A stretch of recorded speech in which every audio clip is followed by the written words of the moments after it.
Saya itu termasuk orang yang masuk di dunia terapi ini kecelakaan, Mas. Jadi nggak sengaja, bahkan bisa dibilang itu karena insiden. Sebab apa? Saya masuk pondok habis SMA. Ya nama saja, di SMA itu kan semuanya diajarkan rasional ya. Ya selama di pondok itu yang namanya bekam, kemudian herbal, habatus sauda dan lain sebagainya. Saya tuh belum bisa menerima 100%, Mas.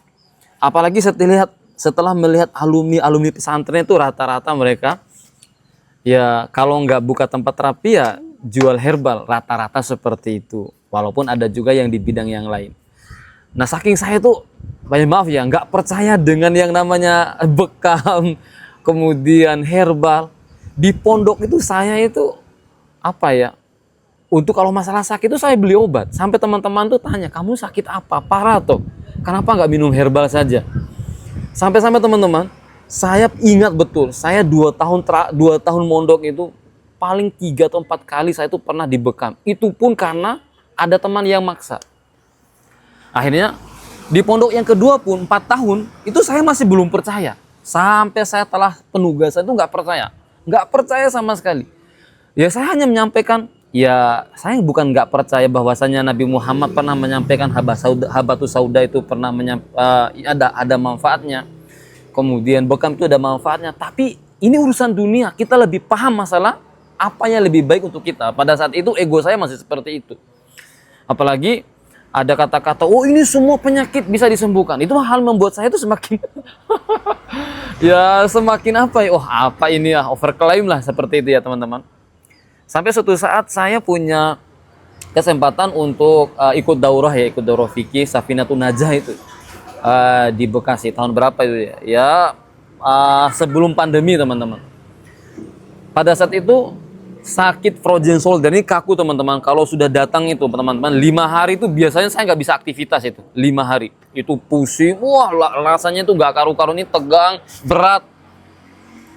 Nah di situ ada teman-teman yang mereka itu mendalami terapi bagaimana holistik lah bahasa seperti itulah, bagaimana mereposisi tulang belakang dan lain sebagainya. Hanya dengan sekali gerakan teman-teman, dengan izin Allah Subhanahu Wa Taala. Semoga bukan overclaim lagi teman-teman ya, ya bukan overclaim ya. Tapi memang itu kenyataannya. Saya sampai heran, kok bisa gitu loh, kok bisa sembuh gitu loh. Padahal ini kalau saya ini harus istirahat dulu, harus minum obat pusing dulu, harus minum obat anti nyeri dulu. Tapi kok bisa? Saya mulai berpikir tuh, kok bisa ya? Ditambah lagi pulang dari situ teman-teman, istri saya divonis benjolan payudara. Nah ini sebenarnya ini cerita yang sebenarnya agak aib sedikit, tapi enggak apa-apa. Nah pada saat itu belum percaya tuh, wah masa sih kalau frozen shoulder mungkin lah, ini benjolan teman-teman. Terpaksa teman-teman karena dorongan dari warga pada saat itu ya, mad'ulah umat ya pada saat itu ya teman-teman, baik bahkan mereka saya ucapkan terima kasih banyak pada warga Geria Perwita Wisata yang mereka itu luar biasa mensupport hingga akhirnya operasi itu berjalan lancar, alhamdulillah normal. Tapi sayangnya teman-teman, beberapa bulan kemudian benjolannya itu muncul lagi. Nah ini, aduh, masa sih harus operasi lagi? Istri saya itu udah mulai merasakan pada saat itu anak kedua teman-teman ya. Kalau mau ngangkat-ngangkat itu udah mulai nggak nyaman. Mulai aktivitas itu tangannya mulai berat, mulai nggak punya tenaga. Akhirnya saya coba belajar ya teman-teman, mulai belajar nih. Belajar itu pas pertama kali belajar itu teman-teman. Ini saya harus ketawa. Teman-teman saya yang seangkatan atau mungkin kakak angkatan saya ketika di pondok tuh tahu betul bagaimana saya itu nggak percayanya dengan terapi alternatif. Tahu betul mereka itu. Saya tuh ketika ikut kelas mereka tuh mau tutup muka ya, nggak nyaman. Tapi mereka senyum-senyum, tahu itu. Ya teman-teman gimana ya rasanya ya. Yang kita itu sebelumnya itu nggak percaya, kemudian harus menurunkan ego kita untuk ikut belajar bersama mereka, dan mengajar itu teman yang kita selama ini kita ejek, teman yang selama ini kita sepelekan loh. Kalau mau belajar ya langsung ke dokter gitu loh bahasanya, langsung ke medis gitu, bukan ke kamu lulusan pesantren gitu. Tapi alhamdulillah penerimaan mereka itu welcome banget, tidak ada yang diungki, tidak ada kata-kata kamu dulu kok nggak. Alhamdulillah ini luar biasa mereka welcome banget teman-teman. Akhirnya pulang Saya terapi istri saya teman-teman. Saya terapi istri saya. Banyak lah tetangga-tetangga juga. Luar biasanya benjolan itu. Kalau nggak salah itu mungkin ada 3 atau 4 itu saya lihat rasa itu diterapi dengan Pak Jemaah teman-teman hanya dengan ngulet disuruh ngulet seperti ini teman-teman. Sederhana hilang teman-teman. Orang akan mengatakan overclaim. Saya bercerita apa adanya teman-teman. Nah ini kalau berbicara seperti ini nih TikTok kah atau YouTube atau apa mesti dikatakan overclaim. Tapi ini kesaksian saya. Mulai saat situ saya mulai terbuka pikirannya.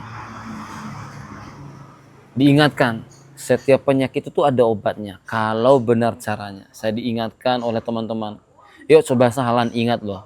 Kalau orang saraf kejepit itu sebenarnya itu kan yang terjadi kan tulang geser. Kalau kita hanya minum obat anti nyeri, tulangnya nggak digeser balik, nggak direposisi, ya sakitnya tetap saja. Saya juga diingatkan bagaimana diabetes. Kalau kita hanya menurunkan angkanya, tidak memperbaiki saraf pankreasnya, ya kita akan ketergantungan. Akhirnya mulai sadar, oh iya, ini bukan masalah alternatif, bukan masalah medis, bukan masalah ini dan itu. Mau nggak kita itu membuka pikiran, membuka cakrawala berpikir kita, membuka hal-hal yang baru. Akhirnya saya mulai sadar, oh iya. Dan alhamdulillah sampai hari ini dengan izin Allah Subhanahu wa taala orang-orang yang merasakan perubahan setelah mereka mendapatkan treatment di Spuba banyak alhamdulillah banyak. Mudah-mudahan apa yang kami sampaikan ini menjadi inspirasi buat yang lainnya dan menambah keyakinan bahwa setiap penyakit itu ada obatnya. Tinggal cara kita itu dibenarkan gitu loh. Dicari masalahnya apa, itu yang harus kita selesaikan, bukan hanya sekedar menghilangkan efek yang ditimbulkan. Assalamualaikum warahmatullahi wabarakatuh.